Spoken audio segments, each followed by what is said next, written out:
इस तस्वीर में दिख रहा शख्स जिंदा होता अगर वो हिंदू नहीं होता, क्योंकि मारने वालों ने मारने से पहले उसके राज्य के बारे में नहीं पूछा, उसकी भाषा के बारे में नहीं पूछा, उसकी जाति के बारे में नहीं पूछा, सिर्फ एक सवाल पूछा कि क्या वो हिंदू है, और उसके बाद धड़ाधड़ गोलियां सीने को छलनी कर गई। कोई दया नहीं, कोई रहम नहीं, सिर्फ एक सवाल था कि क्या तू हिंदू है, और जब जवाब मिला तो मौत का फैसला हो गया। जम्मू कश्मीर के पहलगाम में मंगलवार दोपहर करीब 3 बजे जो कुछ हुआ उसने इंसानियत को तार तार कर दिया, मानवता को शर्मसार कर दिया, भारत की एकता को लेकर सवाल खड़ा कर दिया, गंगा जमुनी तहजीब पर एक बड़ा सा क्वेश्चन मार्क खड़ा कर दिया।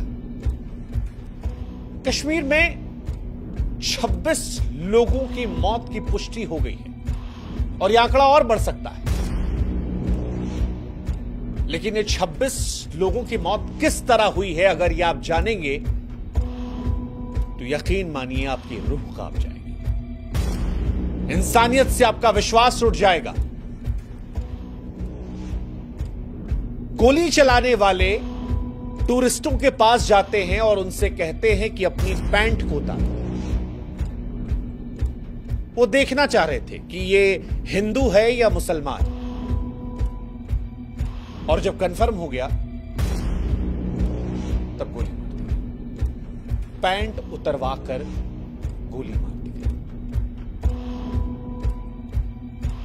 भारत में अक्सर हम गंगा जमुनी तहजीब की बात करते हैं, ये कहते हैं कि मजहब नहीं सिखाता हमें आपस में बैर रखना, लेकिन आज इस देश में बहुत सारे लोग ऐसे हैं जो ये सवाल पूछ रहे हैं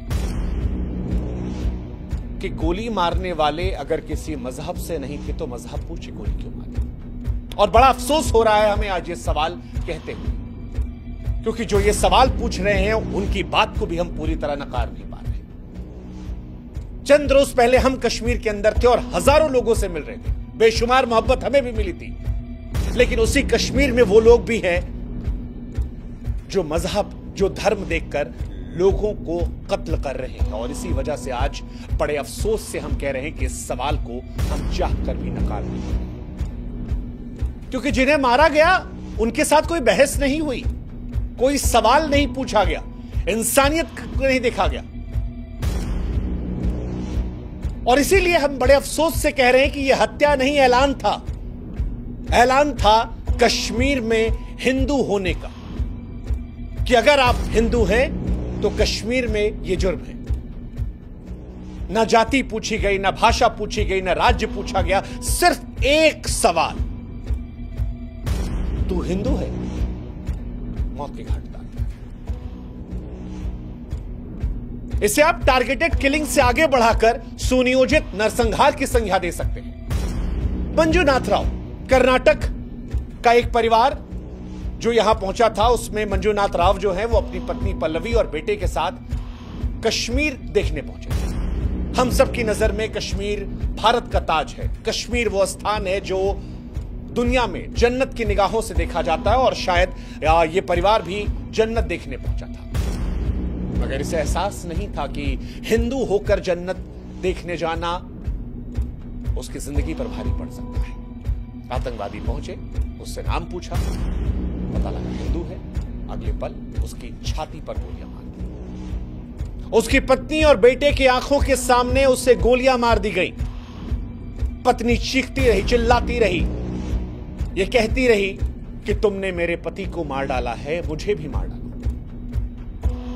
इसके बाद जवाब आता है कि नहीं, तुझे जिंदा रहना है, जा मोदी को बता दे। शब्द नहीं मेरे पास, शब्द नहीं है, आत्मा चीत्कार कर रही है। हम इस देश में दिन रात संविधान की दुहाई देते हैं। संविधान कहता है कि हम सब एक हैं, बराबर हैं, मगर आतंकवादियों का संविधान वो कहता है कि हिंदू काफिर है, उसे सांस लेने का हक नहीं। वो कहता है कि अल्लाह का फरमान है कि हर काफिर का खून बहा दो। बांग्लादेश से बंगाल और कश्मीर तक मारने वाले भी वही, मरने वाले भी वही, और ये बड़े अफसोस के साथ कहना पड़ रहा है, बड़े अफसोस के साथ कहना पड़ रहा है। ऐसा नहीं कि इस आतंकवादी घटना के जरिए इस देश के हर मुसलमान को हम निशाना बना रहे हैं, लेकिन आज इस घटना का जो विरोध नहीं करेगा, सवाल उस पर उठेगा, क्योंकि आज ये हत्या मजहब की वजह से हुई है। ये लोग जिंदा होते अगर ये हिंदू नहीं होते। और इसीलिए आज हम इस देश के मुसलमानों से भी कहेंगे कि आप भी आइए, हमारी आवाज में आवाज मिलाइए और बताइए, कहिए चीख कर कि धर्म की वजह से जो हत्या की गई है, ये अल्लाह की इबादत नहीं हो सकती, ये मुसलमान नहीं हो सकता। कश्मीर की वादियां जो कभी फूलों की महक और शांति से महका करती थीं, अब हिंदुओं के लिए कसाई खाना बन गई हैं। कश्मीर में हिंदू होना मौत का फरमान है। एक नया जोड़ा शादी की खुशी, कश्मीर को जन्नत मांग कर आया, मैगी का स्वाद ले रहा था, भेलपुरी खा रहा था, लेकिन उसे क्या पता था कि उसके नाम की कब्र खुद जाएगी। और यह पहली बार नहीं है। द कश्मीर फाइल्स ने जब कश्मीरी पंडितों के घाव को कुरीदा था, तो उस फिल्म को इस्लामोफोबिक कहकर खारिज कर दिया गया था। कुछ तारीखों के हेरफेर को लेकर पूरी घटना को इंकार कर दिया गया था। लेकिन कश्मीर में आतंक का मजहबी खून इतिहास जानना जरूरी है, और आज वो इतिहास 1989 में टप्पू की हत्या, 1990 में रालेफ गालेफ और चालिफ का नारा, 2025 की ताजा लाशों की तस्वीरें। ऐसा लगता है कश्मीर में हिंदुओं के खून को बहाना रिवाज बन गया है। लश्कर से लेकर टीआरएफ, हिजबुल, सब ने सिर्फ और सिर्फ एक मजहब का खून पिया है, और वो है 1989 से ही कश्मीर हिंदुओं के लिए कब्रिस्तान बन गया है। जेकेएलएफ के बिट्टा कराटे ने 20 से 40 पंडितों को काटने पर गर्व किया। 1990 में सैकड़ों हिंदू मारे गए। लाखों हिंदू पंडित ऐसे थे जो अपनी जड़ें छोड़कर वहां चले गए। नदी मार्ग में 24 पंडितों का नरसंहार हुआ। बीके गंजू की चावल के डब्बे में हत्या हुई। और ये सारी कहानियां हम सबके सामने आई, लेकिन सेकुलर नौटंकी में उलझकर हमने इसे खारिज कर दिया। लेकिन क्या बदला? आज भी नाम पूछकर ठोका जा रहा है। 2022 में 150 पंडित कर्मचारी डरकर भाग गए थे। 2023 में संजय शर्मा मारे गए, और अब पहलगाम में पर्यटकों खत्म। अब नहीं तो कब कहेंगे कि यह नरसंहार नहीं है, यह हिंदुओं का सुनियोजित जनसंहार है। फरवरी 2019 के पुलवामा हमले में 47 जवान शहीद हुए थे, और उसके बाद यह अब तक का सबसे बड़ा घटनाक्रम है। आतंकवादियों ने एक बार फिर हिंदुओं को ही निशाना बनाया है, और यह संयोग नहीं, सुनियोजित साजिश है। दरअसल हिंदुओं का खून बहाना आतंकवादियों का शौक बन चुका है। न जाति, न भाषा, न राज्य, बस एक सवाल कि क्या तुम हिंदू हो? जवाब आया गोली। जिसने जवाब नहीं दिया उसकी पैंट उतार कर चेक कर लो। सवाल आज इस देश की सरकार से भी है। सवाल आज प्रधानमंत्री नरेंद्र मोदी और गृहमंत्री अमित शाह से भी है कि जब आप ये दावा करते हैं कि देश सुरक्षित हाथों में है, तो ये टारगेटेड हमले कैसे हो रहे हैं? मोदी सरकार बार बार कहती थी कि नोटबंदी के बाद, धारा 370 खत्म होने के बाद आतंकवाद खत्म हो गया था। लेकिन पिछली बार जब डोनाल्ड ट्रंप आए तब दिल्ली जली। अब अमेरिका का उपराष्ट्रपति आया है तो कश्मीर में खून बह रहा है। क्या ये सब संयोग है?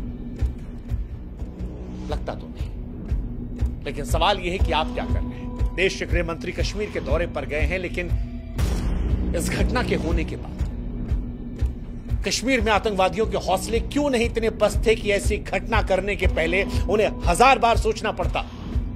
क्यों आतंकवादियों में वो खौफ नहीं था? और इस सवाल का जवाब देना पड़ेगा देश के गृह मंत्री को भी, देश के प्रधानमंत्री को भी। शब्दों के खंडहर में न्याय की तलाश नहीं हो सकती, क्योंकि जनता देख रही है, और जनता को बयान नहीं, बदला चाहिए, निर्णायक बदला। जो खून बहा है उसका जवाब चाहिए, बिना भाषण, बिना दिखावे। कश्मीर में अगर हिंदू होना गुनाह बन गया है तो फिर सरकार की खामोशी पर सवाल उठेगा, क्योंकि सरकार आपको यह जवाब देना पड़ेगा कि आप देश चला रहे हैं या लाशें गिन रहे हैं। और अगर मोदी सरकार के भी राज में हिंदू की पहचान उसकी मौत बन जाए, तो फिर किस शांति की बीन बजाई जा रही है? सोचेगा। यह हमला लश्कर-ए-तैयबा के संगठन द रेजिस्टेंस फ्रंट द्वारा किया गया था। जम्मू कश्मीर के पुलवामा के बाद यह सबसे बड़ा हमला था जो मजहब के नाम पर हिंदुओं का खून बहा रहा था। इन सब के बीच हम सब खामोशी से देख रहे थे। सड़कों पर हिंदुओं का लहू बह रहा था। पहलगाम का जो हमला है वो रूह कपाने वाला है।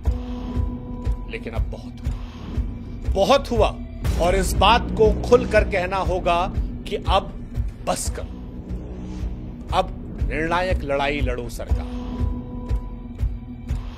और आप जो आज हमें सुन रहे हैं, जो चुप हैं वो भी दोषी हैं, जो डरते हैं बोलने से वो भी पहलगाम के इस खून में जिम्मेदार हैं। जो लोग आतंकवादियों की भाषा को विरोध समझते हैं, वक्त आ गया है कि उन्हें भी देशद्रोहियों की कोटी में डाला जाए। अब या तो बोलो और या इस बात का एहसास रखो कि आपकी चुप्पी का बोझ आपके बच्चों की लाशों को उठाने पर भी मजबूर कर सकता है।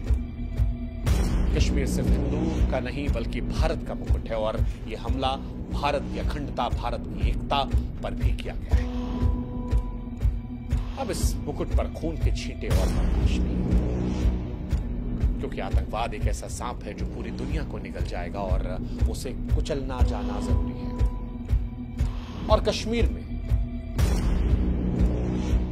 मजहबी आतंकवाद का सच अब सारी दुनिया को स्वीकार करना होगा।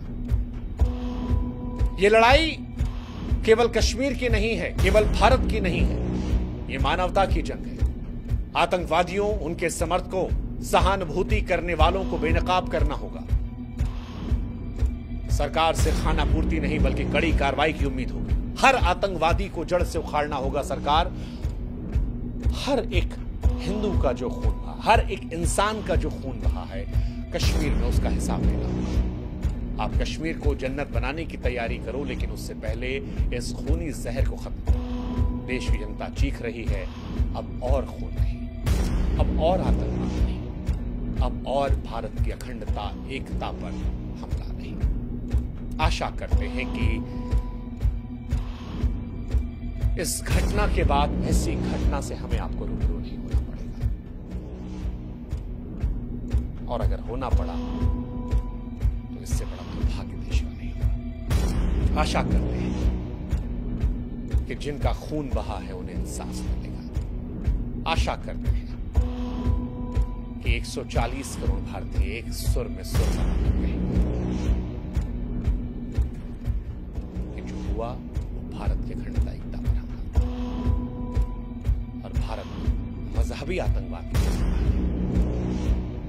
और जो नहीं कह रहा उसके बारे में आपको सोचने की जरूरत है। ईश्वर से हम मृतकों के परिजनों को ढांढस देने और मृतकों के लिए शांति की दुआ करेंगे। ओम शांति। जय हिंद।